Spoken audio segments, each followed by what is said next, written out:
प्यारे विद्यार्थियों, मैं डॉक्टर ज्योत्सना स्वर्णकार, सहायक आचार्य हिंदी, राजकीय महाविद्यालय रावतभाटा, आप सभी का स्वागत करती हूँ। आज की क्लास में हम रीतिकाल के सामान्य परिचय के बारे में पढ़ेंगे। हिंदी साहित्य में रीतिकाल सन 1643 से 1843 ईस्वी तक माना जाता है। इस काल तक हिंदी काव्य अपनी प्रौढ़ता को प्राप्त कर चुका था।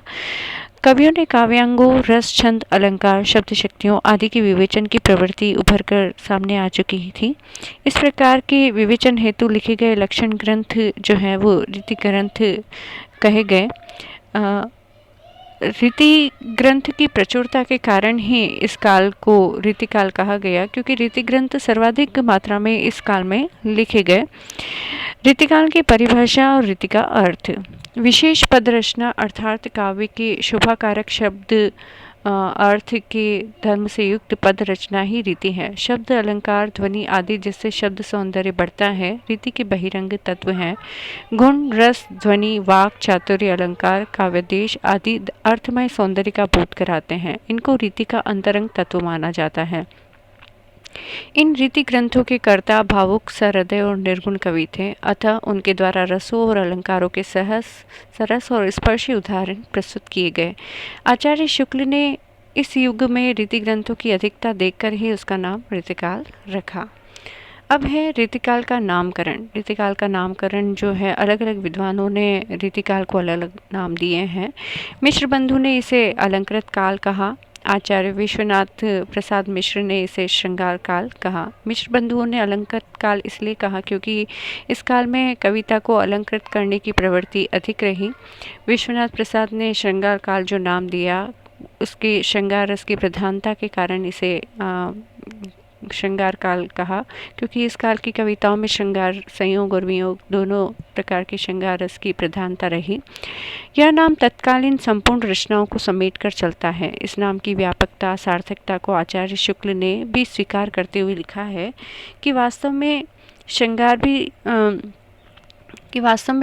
और वीर दो रसों की कविता इस काल में हुई।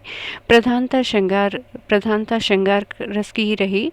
इससे इस काल को रस के विचार से कोई श्रृंगार काल कहे तो कह सकता है। श्रृंगार की प्रवृत्ति उस समय समाज और वातावरण की प्रवृत्ति थी।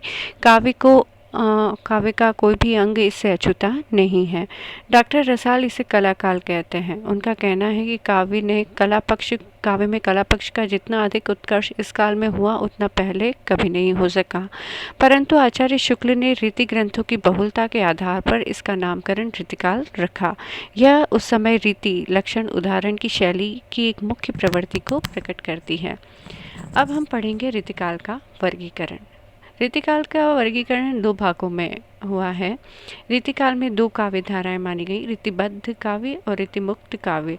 जिन कवियों ने उपयुक्त लक्ष्य वाली पद्धति अपनाई वे रीति परंपरा से बंधे होने के कारण रीतिबद्ध कहलाए, और जिन्होंने इस पद्धति का तिरस्कार करके काव्य रचना की सहज स्वाभाविक पद्धति अपनाई वे रीतिमुक्त कहलाए।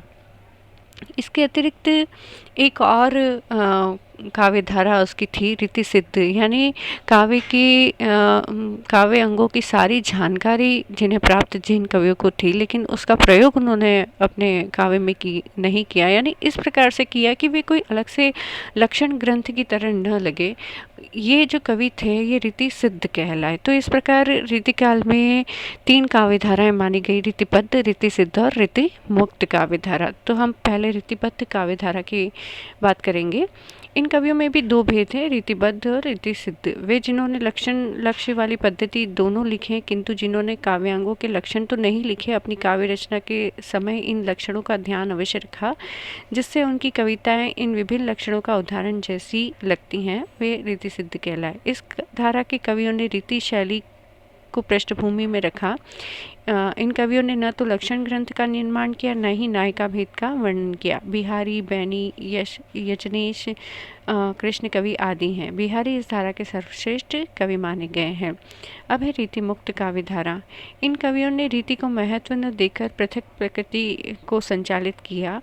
इसमें रसखान, गणानंद, शेख आलम, बोधा इस धारा के प्रमुख कवि हैं। ये अपनी हृदय की अनुभूति के आधार पर काव्य रचना करते थे। तो इस प्रकार अ, तो इस प्रकार हम देख सकते हैं कि रीतिकाल में 3 प्रमुख धाराएँ थी, रीतिबद्ध, रीतिमुक्त और रीतिसिद्ध। उम्मीद है आपको रीतिकाल का ये सामान्य परिचय समझ में आया होगा। धन्यवाद।